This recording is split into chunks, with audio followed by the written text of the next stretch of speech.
We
will move right into the debate.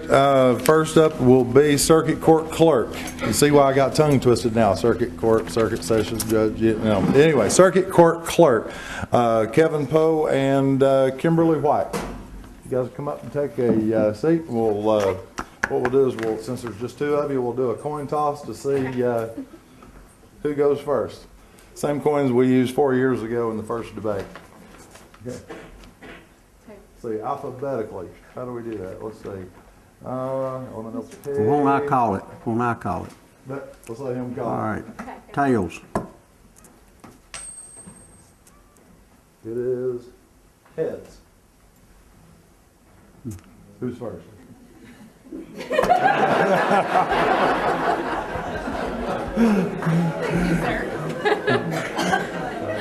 Miss White, before we get started, I have a question I'm going to ask all the candidates, and I would like for you and Mr. Poe also to address. Yes, sir. And that is, what's your qualifications for this office, and if there are, in your opinion, any improvements that needs to be made to the office, we'd like to hear that too. Okay. Okay? So would you like me to do my introduction, or would you like me to answer his question? Why don't you do your introduction, and then if you would address Perfect. that issue. Good afternoon. I'm Kimberly Marshall White. I am a daughter, a wife, a mother, and hopefully your next circuit court clerk. I was born and raised by Lynn and Ginger Marshall in White Pine. We lived right there on Main Street. I have been with my husband for almost 12 years now. He is actually a police officer for White Pine and a volunteer firefighter for White Pine. We have 3 redheaded children. The 2 oldest attend White Pine School, and the youngest attends Cornerstone Academy. I'll give you a little bit of my background. In 2002, after I went to Carson Newman and to Walter State, I moved to right outside of Atlanta, Georgia, in Cherokee County.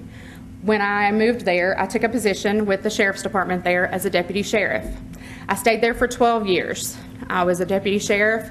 While I was there, I also worked as a Georgia Crime Information Center, National Crime Information Center clerk, which means I worked for the Sheriff's Department plus all surrounding municipalities, entering all of the wanted persons warrants, running criminal histories for the jail. We entered all stolen guns, missing persons, all of that good stuff. After that, I then moved home in 2013. I was 9 months pregnant at the time, so I took off the next year to stay at home with our youngest. After that time, I took a position with East Tennessee Human Resources Agency as a misdemeanor probation officer. I was over the Hancock County Probation Office, where I oversaw over 100 probationers, completed their drug tests. I'm sorry. All right, if you would address the question Okay. I asked. As a probation officer, I worked with multiple courts. I worked with Jefferson County a little bit. I worked with Claiborne County, Hancock County, and Hamlin County. I worked with juvenile court, civil court, and criminal court. I learned the in and outs of all of those court systems. I was in charge of knowing where my probationers were, if they were completing everything that the judges had ordered, if they were passing drug tests, and if they were completing their drug and alcohol awareness classes. The judges held me personally responsible. If nobody showed up for court, guess who they looked to? If I was asked a question during that case, they expected me to know the answer, whether it be, had they paid off their fines? How much had they paid in their fines? When the last drug test was? If they had actually passed that drug test? It was my responsibility to know that. I'm a team worker. I'm detail-oriented, and I promise I give 150% to whatever I'm trusted to do. Is that good? I think I answered everything he asked. All right. Mr. Poe, let you take notes. My path to this office started in 2000 when I enrolled in Walter State Community College under the criminal justice program. That was cut short September 11th, 2001 after the attacks on our nation. The next day, I went to school, talked to my dean, withdrew from my classes, and joined the United States Army as a military police officer. I served 5 years active duty in the United States Army as a military police officer and was promoted to sergeant and had the opportunity to serve with some of the finest Americans you could find and lost a few. After 5 years, I come home to the best county in the world and served this community as a Jefferson County Sheriff's Department deputy. I served there for 5 years until I was offered a position with the Jefferson County Circuit Court Clerk's Office, where I also served for 5 years. I currently work at the 4th Judicial District Public Defender's Office as a criminal investigator, and I hope to serve you as your next Circuit Court Clerk for Jefferson County. All right, stay there and I'll read the first question. Well, it's already been taken care of. All right. Technology drives the expectations of the community. What, if any, can be done in your office to become more accessible by technology? Multiple things. First off, we only offer right now the payment by cash, check, or money order. We have the ability through the system that we currently use called Tensis. The Administrative Office of the Courts says that we can take debit and credit cards both at the office and online. That's going to be something that's extremely easy to implement, and I look forward to it. Also, we can move from paper to digital and scan all of our documents and reduce the amount of times you have to touch a document.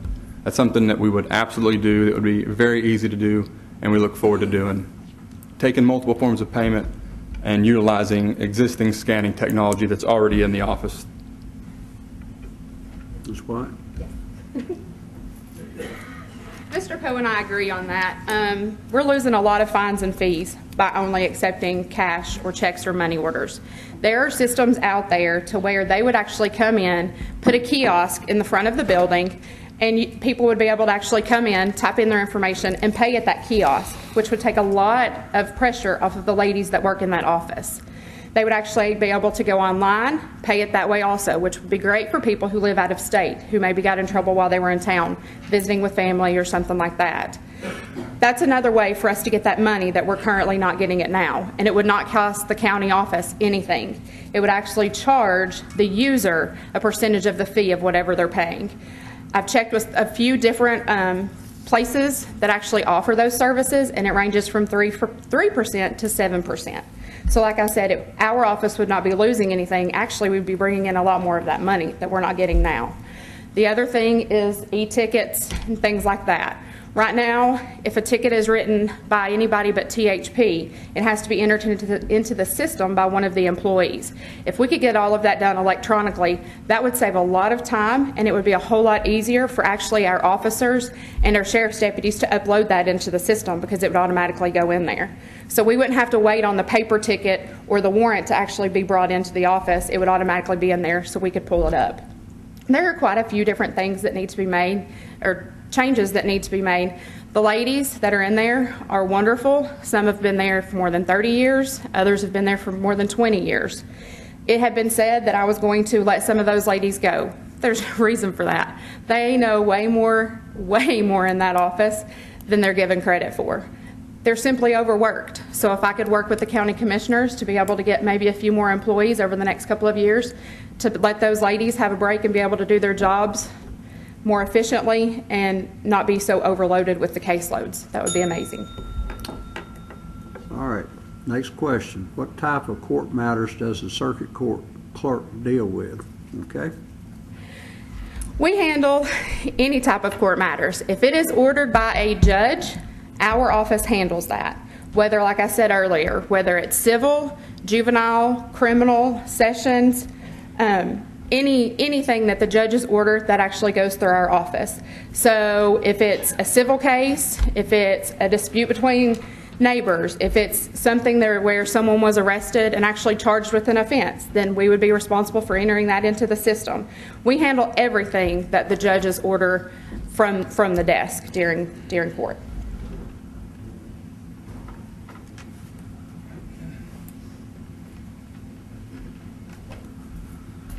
A normal day looks a lot like Beth and June taking care of you at the window. Looks a lot like Audrey auditing the books from the day before, making sure there's not a penny out of place. It looks a lot like Teresa serving in circuit civil, sitting with a judge running his docket. It looks a lot like Lisa doing trooper tickets while simultaneously handling child support court. Looks a lot like Shannon, who handles the dispositions of General Sessions Criminal Court from the day before. Looks a lot like Taryn looking for a warrant from 1980, and it looks a lot like Glenn assisting someone getting their license back that hasn't had one in 20 years. It looks a lot like Marcia sitting in General Sessions Criminal, and it looks a lot like Kendra using that warrant that Taryn found to help someone in an expungement while simultaneously sitting in General Sessions Civil Court. It looks a lot like Pam, who's working with Barry and Michelle and Teresa and Frank in juvenile court. And if all of those things aren't happening simultaneously, it's a slow day. All right, as a fee officer, what kind of budget do you deal with? The budget in the Circuit Court Clerk's office, I believe, is about $800,000, if I'm understanding, or if I remember correctly. The Circuit Court Clerk receives fines and fees, and they get what's called a clerk's fee. That fee is used to support the Circuit Court Clerk's office, and the excess is is moved based on the Administrative Office of Court's line item. So some money goes to the general fund, some money goes to the library fund, and all of that is integrated into the TENSA system that I explained earlier. Other than that, it's employee budget. Those packages can range anywhere from including salary to insurance from $50,000 to $60,000. That's including salary and benefits. Ms. White?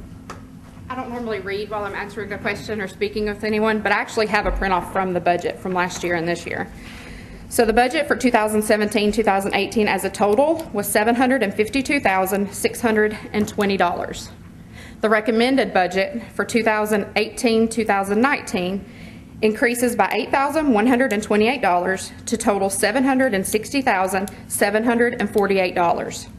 Out of that comes clerical personnel fees that are paid, part-time personnel, longevity pay.